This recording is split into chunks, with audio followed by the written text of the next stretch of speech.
Oh, il est beau et grand cet arbre, mon pacalou. Oui, et on peut facilement mesurer sa hauteur grâce aux ombres du soleil.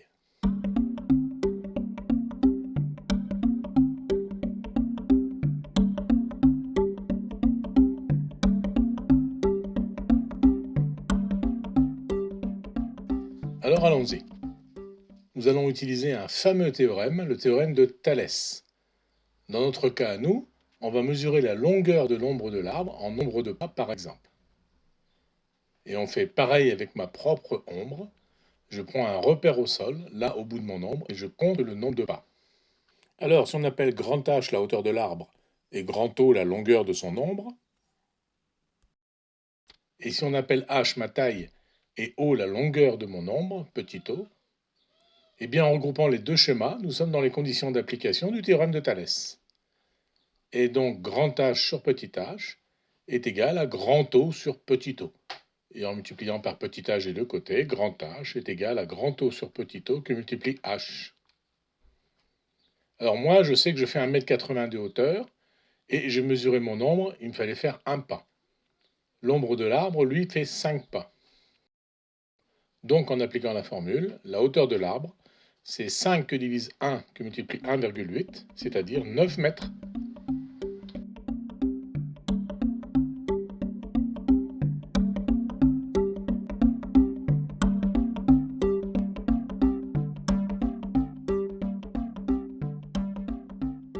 Alors, regardons maintenant en détail et démontrons le théorème de Thalès.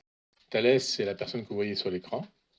Et il a démontré que quand deux droites parallèles quelconques croisent des droites séquentes, elles déterminent des segments proportionnels.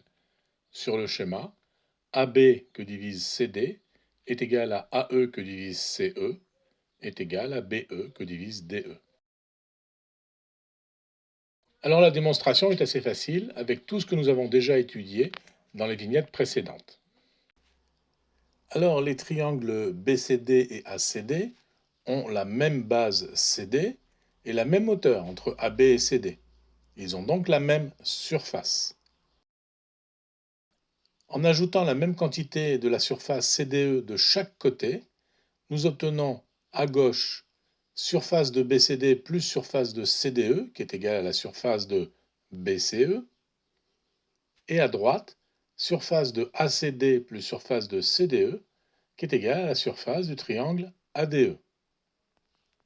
Alors, comme surface de CDE égale surface de ADE, les inverses sont égaux également. Donc 1 que divise surface de CDE égale 1 que divise surface de ADE. Alors je multiplie de chaque côté par la surface de CDE, et j'obtiens surface de CDE sur la surface de BCE égale surface de CDE que divise surface de ADE. Mettons ce résultat de côté.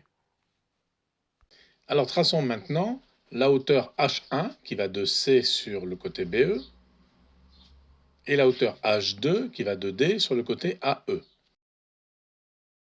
Les triangles CDE et BCE ont la même hauteur H1 et donc leurs surfaces sont proportionnelles aux bases. Surface de CDE que divise surface de BCE est égale à DE sur BE. Et de la même façon avec le triangle CDE et ADE, qui utilisent la même hauteur H2, surface de CDE que divise surface de ADE est égale à CE sur AE. Et donc, comme on l'a vu d'après l'équation qu'on avait mis de côté, surface de CDE sur surface de BCE, c'est égal à surface de CDE sur surface de ADE, eh bien on voit immédiatement que DE sur BE égale CE sur AE. Les deux droites parallèles en vert ont déterminé sur les deux droites séquentes en bleu des segments proportionnels. DE sur BE égale CE sur AE. Alors en fait, Thalès a de multiples applications dans la vie concrète, comme celle que nous avons vue dans le début de la vignette, pour mesurer la hauteur d'un arbre, d'un immeuble, ce que vous voulez. Mais il existe un autre exemple, assez moins connu, c'est ce qu'on appelle la croix de bûcheron, utilisée par les bûcherons, et nous allons voir ça maintenant. La croix est simple, elle est formée de deux bouts de bois de taille identique, en général de l'ordre de 50 cm, pour qu'elle soit facile à porter à bout de bras. On va faire coïncider la cime et le pied de l'arbre avec les bouts de la partie verticale de la croix, comme sur le schéma. Et maintenant, on va pouvoir appliquer doublement Thalès en traçant l'horizontale à la hauteur des yeux pour former la hauteur H1 et H2 qui divisent la hauteur de l'arbre et D1 et D2 qui divisent la longueur du bâton vertical. Alors dans la partie haute, appliquons Thalès, H1 sur D est égal à petit d1 sur petit d. Et sur la partie basse, H2 sur grand D est égal à petit d2 sur petit d.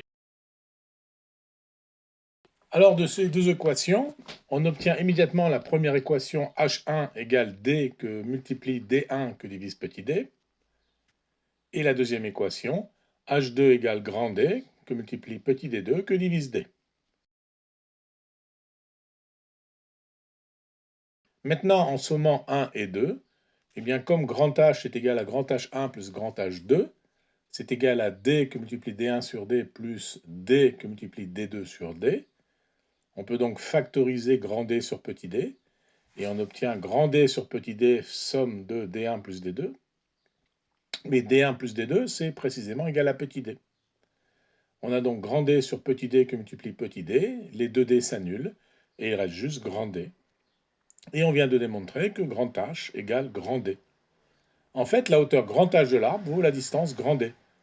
Donc pour le bûcheron, il suffit de mesurer en faisant des pas d'environ 1 mètre en moyenne la distance entre lui et l'arbre, et ça donne la hauteur de l'arbre, et le tour est joué.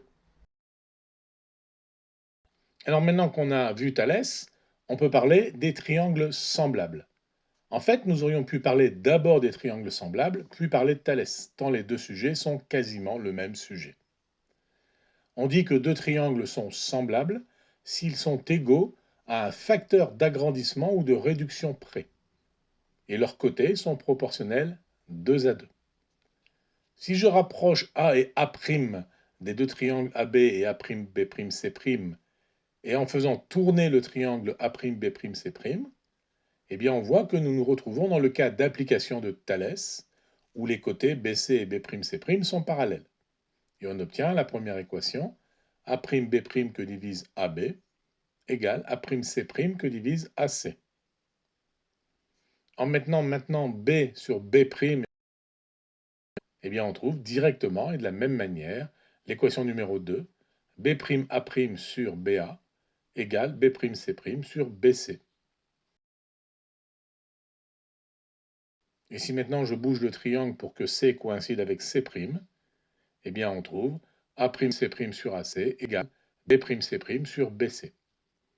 En fait, les côtés sont donc bien proportionnels 2 à 2 dans la même proportion que l'on appelle le facteur d'agrandissement ou de réduction d'un triangle sur l'autre. Nous reverrons ce point lorsque nous parlerons des homothéties dans une prochaine vignette.